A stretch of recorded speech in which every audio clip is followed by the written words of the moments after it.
I'm about to declare the following to be Neko's Law. Don't bring babies and toddlers to movies like this.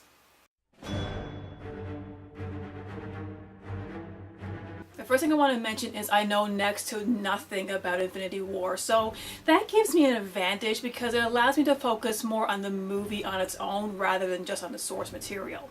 Normally I like to avoid spoilers if I can, but this is one of those movies that's going to be very difficult to talk about without going into that territory. But before all that, I like to say that overall, this movie is great. I liked it. It has all the ingredients needed to create a perfect Marvel soup. It has fast-paced action, humor, moral dilemmas, feels, more action, feels, characters we all love, feels. The only problem is some parts of the soup needed more time to simmer. I know people have seen this movie before I have, and they all tell me that's really dark and tense, and they're super shocked that Disney would allow such content. We're talking about murder and torture here. To me, if anything, owning Marvel Studios just gives Disney a license to do these sort of things. I mean, Disney has gone down a dark road before numerous times, but you can tell that these people always wanted to go further, and this is just their perfect opportunity to do so. And besides, MCU has been going on for a decade, so you just can't change the course of these movies just because Mickey Mouse is scared of the dark. While Infinity Wars has a lot going for it, it uses a lot of plot devices that I'm really beginning to get tired of. We have the villain who wants to end pain and suffering, but believes the way to do that is to destroy everything. And of course, to make an impossible task a reality, he needs to collect all Dragon Balls to make his wish come true. I know there's a lot more to it than that, but really, when you boil it all down, that's all the movie is. There's nothing new here. But Infinity Wars is just everywhere. It constantly bounces from one location to another.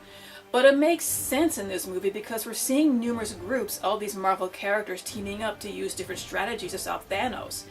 Which I really like because here you get to see characters that would not normally be together work together. This is where most of the movie's entertainment comes from. Well, yes, we know the stakes are high as the movie plays on.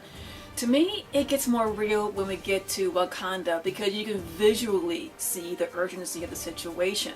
I don't know, there's something about seeing a war that involves entire armies just really gets me pumping. But now I'm going to get into the spoilers, so if you have not seen Infinity Wars and you don't want anything ruined, stop the video right here.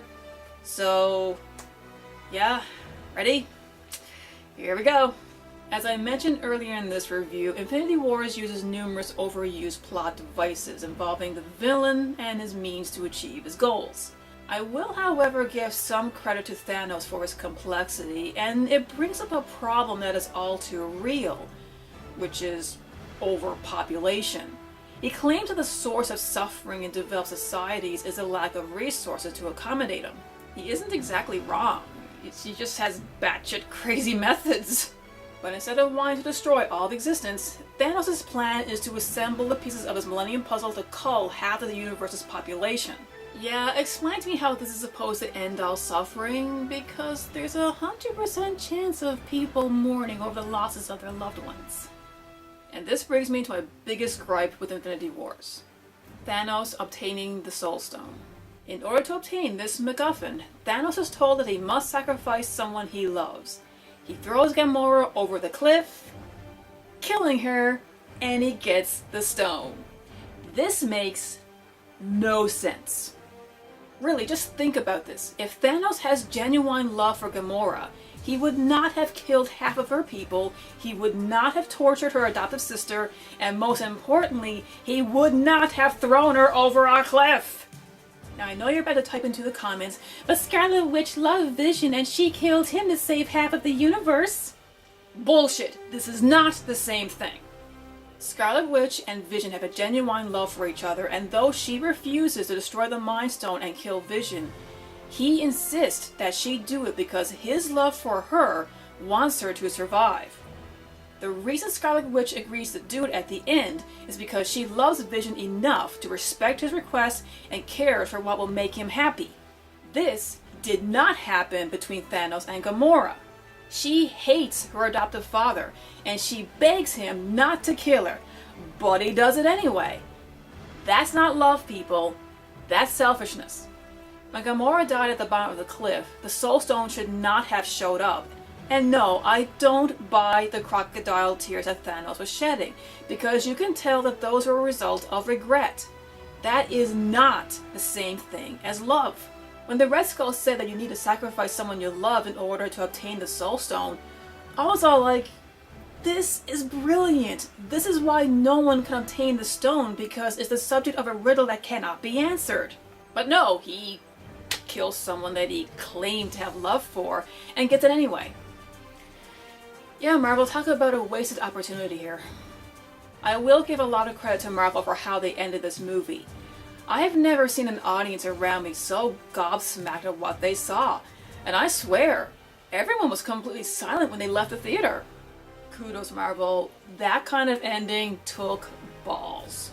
While it is obvious through certain hints in the movie that these characters are not gone for good, this kind of ending takes an audience that is so used to seeing a happy ending and forces them into a position that makes them feel uncomfortable.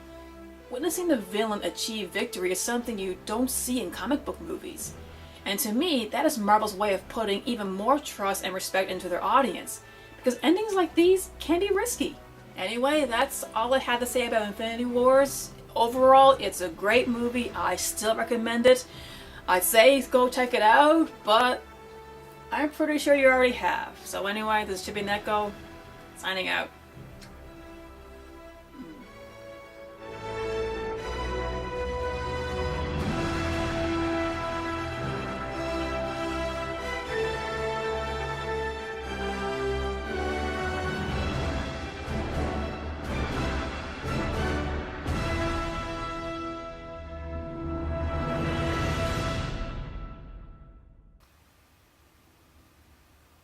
There's a plane going overhead.